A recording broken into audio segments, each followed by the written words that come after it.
Yo le hablaba de don Julio, ¿no? De Julio Devido y decía, cada vez el futuro es más turbio, cada vez se complica más y se le viene más la noche. Don Julio Devido, que hasta hace muy poco tiempo gozaba de un escudo protector en los tribunales, pero hay algunos hechos que son absolutamente contundentes y va a tener que dar muchísimas explicaciones. Fíjese que ya ha sido procesado por 3 jueces distintos.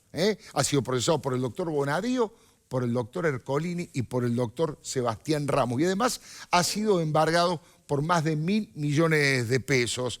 Esto es simplemente el comienzo de un periplo, de un peregrinaje muy largo que va a tener que hacer Julio Devido en los tribunales. No solamente 3 procesamientos, 1.000 millones de embargo. Mire, todo lo que ha ocurrido y lo que se ha conocido en los últimos días respecto de lo que ha pasado en yacimientos carboníferos Río Turbio, por eso digo que el futuro de Devido es muy turbio, es verdaderamente escandaloso. Allí se han aplicado todos los mecanismos y toda la metodología de la corrupción que hicieron mundialmente famoso a lo que yo llamo con cierta ironía el frente para la valija, no el frente para la victoria. Primero, algunos dicen que el creativo, pues son muy creativos para el delito, los cómplices de Cristina Fernández de Kirchner. Dicen que el propio Julio Devido fue el que ideó este mecanismo que lo han aplicado en distintas áreas de tercerizar a través de una universidad. ¿Cómo es esto? Muy sencillo.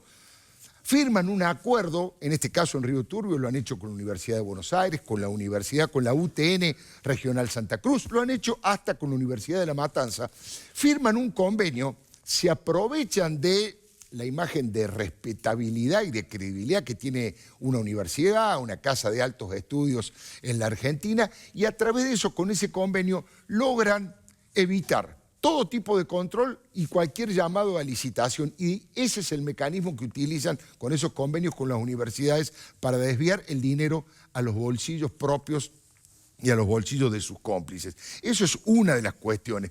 Todo esto básicamente lo operó, sobre todo en Río Turbio, Roberto Barata, ya saben. Lo barato sale caro, perdón por la broma de mal gusto, pero los argentinos hemos pagado carísimo, carísimo el trabajo que ha hecho Barata a nombre y por cuenta de don Julio Devido, que era una suerte de rey de Río Turbio. Era el dueño, era el que manejaba ese verdadero coto de casa de dinero de todos los argentinos, ese era Julio Devido.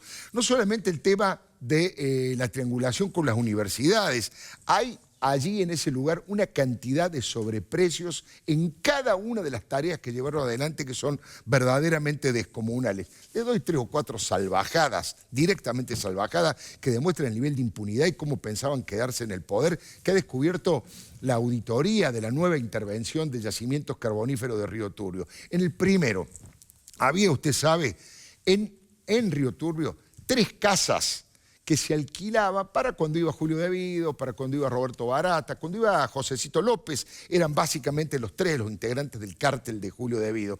Cuando iban ahí tenían 3 casas a su disposición para dormir, para pasar la noche. ¿Sabes cuánto pagaban de alquiler por 3 casas en Río Turbio? 400.000 pesos mensuales. 400.000 pesos mensuales por 3 casas en Río Turbio. Tenían un departamento en la capital, al revés, lo alquilaban en la capital para cuando alguna de las autoridades de Río Turbio viajaba a Buenos Aires, a la capital, para entrevistar a Devido. ¿Sabe cuánto pagaron por ese departamento? ¿Cuánto pagaba la empresa Río Turbio? 200.000 pesos de alquiler mensual. ¿Qué departamento se puede alquilar por 200.000 pesos? Me pregunto.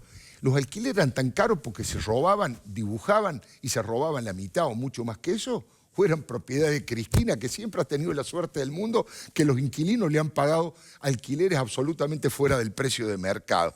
Bueno, esta banda, verdadera banda de la infraestructura, han generado publicidades a medios y a periodistas adictos realmente vergonzosos. Pagaban 60.000 pesos de celulares mensuales de personas que no trabajaban en la empresa. Digo, alguna de las cosas que ha hecho el rey de la chequera. Han hecho un cálculo respecto de cuál era su chequera. Diego Cabos la publicó este fin de semana en una nota realmente muy buena y muy detallada y muy rigurosa en el Diario de la Nación. Y allí el cálculo es una chequera de 740.560 millones de pesos. ¿Se imagina la dimensión de lo que se tiene?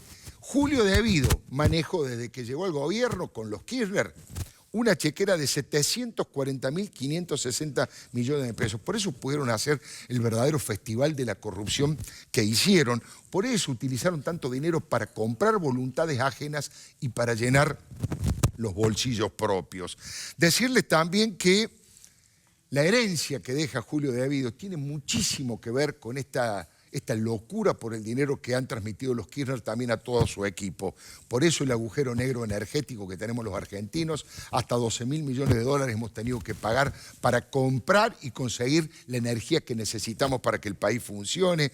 Llegaron a la locura, a la barbaridad de que Alessandra Minichelli, la esposa de Julio de Abido, integraba la SIGEN. Era la encargada de la sindicatura de controlar a su propio marido.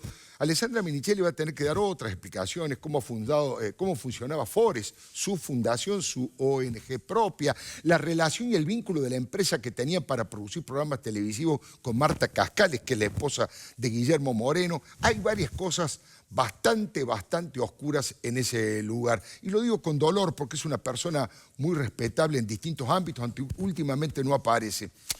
Hay que poner la lupa también en cómo era el trabajo que hacía una verdadera eminencia, Bernardo Klinsberg, una verdadera eminencia en el estudio de la pobreza que trabajó todos estos años para la esposa de Julio de Abido dando charlas en la Argentina. Insisto que lo digo con dolor porque hasta la llegada del kirchnerismo era un hombre de muchísimo prestigio.